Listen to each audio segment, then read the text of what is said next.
Allah nattana kana amatagi ibadat tawganu amasung nama napada ihsan taw makoy anigi manungdagi amma natraga animak nanggi nanakta ahal oiraklabadi sevagi darkar laklabadi nang makoyda bebhar leitaba wa nganganu amasung thamoy sokpa wa haiganu amasung khonjaw suganu aduga makoy anida izzat leiba wa ngangu amasung Allah da haijau o aigi mapu ima ipabu thawzanbi makoyna aibu piklingaidaги yokpirakpagumna insan aikhoy ase imana awaba kaya khangnaga poklakpa machani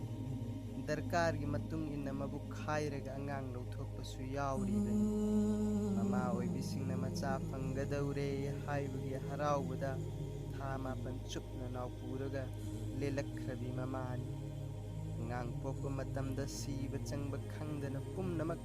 Allah da sinnaraga lakhrabi mamani angang poklakpa matungdadi machagi maithong ubada wakhiba pumnamak loina kawribani adugi matungda machabu matam bakta pamlaga chafam thapam khangdana chahi ani chupna mamagi khomlangna machagi jibika oinaba pithaktuna lakpa mamani asumna awaba kaya kaya khanglaga yoklakpa macha adu chawba leptam pharaba matungdadi karigum wafam amagi damaktasu mamada fazadaba wahi sizinaragi masida mamagi thamoida kari wakhal laklamgani oh aina pokoi chani ko ngasi mama ingonda tharakliba wahi asi masi khallubada mapukning nungsiduna thamoida nunggi pirang chelam loidra Allah di loina uribani nakal amada sukngang thorakpa wahi khuding mak faristana rekod tawgadagi ngaiduna lairibani hayeng kayamat ki numitta loina puthorakani faristana rekod tawbagi matangda maram asina wa ngangbada thaksi khasi naina nganggadabani chindagi fazadaba wahi thokhidanaba hotnagadabani ngang thokhiba wahigisu mizanda ongadawri wahising aduda neki kaya badi kaya yawba yenggadawri matam khara lairaga migi macha amma puraklaba matungdadi ma fatte haire mahaki nupina amadi manem makuna hena phabagi lamchat purakle mapa laitraba matungdadi mamagi leifam lairaktre matam asigi oinadi ima ipa seba tawbana jannat famgani haiba adudi yamna lumna khandraga sanalupa mal sang fangadra haibromda chatnakre nupigi wakhal tawbada mama mapagi khuyada jannat lai haibadu kawkre siraba matungdadi ningsinglakani oh pangida insan ikhoyase mayagi sangsarda tawdana punsi lengadawriba male ya Allah ngakiyu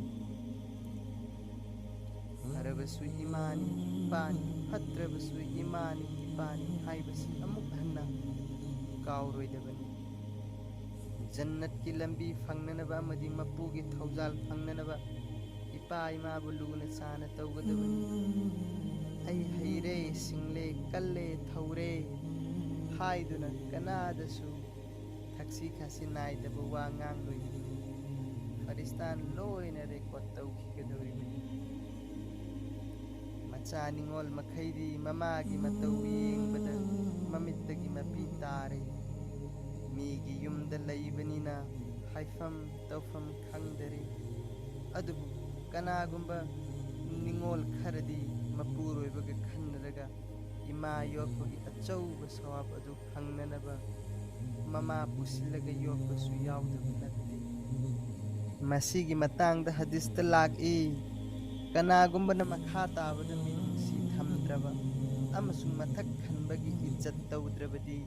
makoy adu aigi sunnat bi tarikagi manungda chandre kayada laibak thikrabano thaksi khasi naidabasi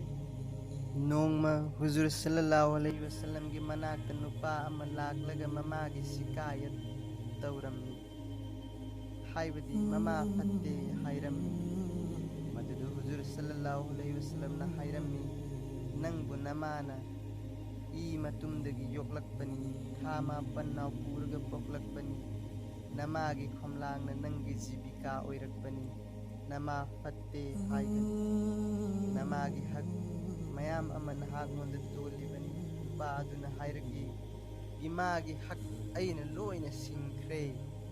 ꯀꯥꯂꯦꯟꯒꯤ ꯁꯥꯔꯕ ꯅꯨꯡꯁꯥꯗ ꯑꯋꯥꯕ ꯀꯌꯥ ꯈꯥꯡꯂꯒ ꯑꯩꯅ ꯏꯃꯥꯕꯨ ꯄꯨꯕꯤꯔꯨꯕꯅꯤ꯫ ꯍꯨꯖꯨꯔ ꯁꯜꯂꯜꯂꯥꯍꯨ ꯑꯂꯩꯍꯤ ꯋꯁꯜꯂꯝꯅ ꯍꯥꯏꯔꯛꯏ, ꯅꯪꯕꯨ ꯄꯣꯛꯄꯗ ꯅꯃꯥꯅ ꯁꯤꯕ ꯆꯪꯕ ꯈꯪꯗꯕ ꯃꯈꯩ ꯋꯥꯈꯤꯕ ꯑꯗꯨꯒꯤ ꯂꯃꯟ ꯁꯤꯡꯕ ꯉꯝꯒꯗ꯭ꯔꯥ?